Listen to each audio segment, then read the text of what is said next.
7 News is your local election headquarters.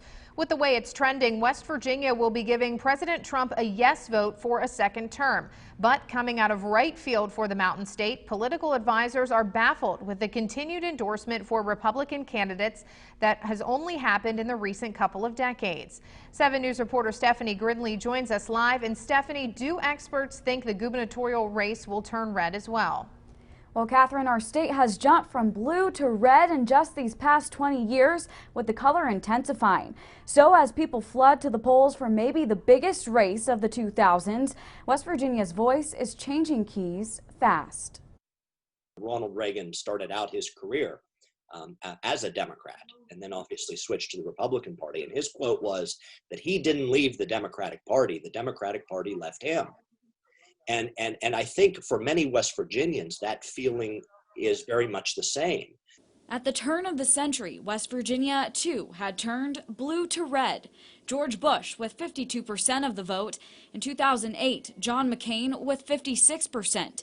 Mitt Romney with 62%. And then in 2016, Donald Trump went to win West Virginia with 69% of the vote. He carried every single county in the state of West Virginia, something that, 30 or 40 years ago would have been unthinkable.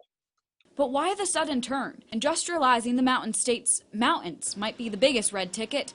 West Virginia likes its coal. The wider acceptance and embracing of environmentalist policies by the Democratic Party, and that along with issues like gun control, abortion, and so forth, have led many West Virginians to question. And what has resulted is one of the largest partisan swings in any state in modern American history.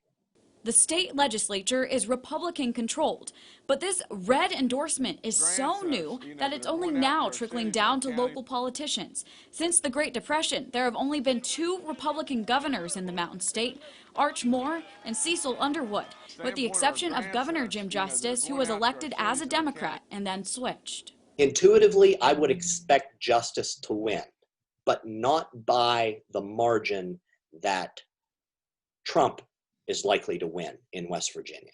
West Virginia sits between 2 battleground states where both former Vice President Biden and President Trump have frequented this week, but no one's really visited the Mountain State these days. I would expect a fairly comfortable Trump victory in West Virginia on Tuesday. But how many voters will link the two, saying yes to Trump and Justice? The professor tells me that will be the most interesting part of this race in West Virginia. Live in Wheeling for 7 News, I'm Stephanie Gridley, working for you.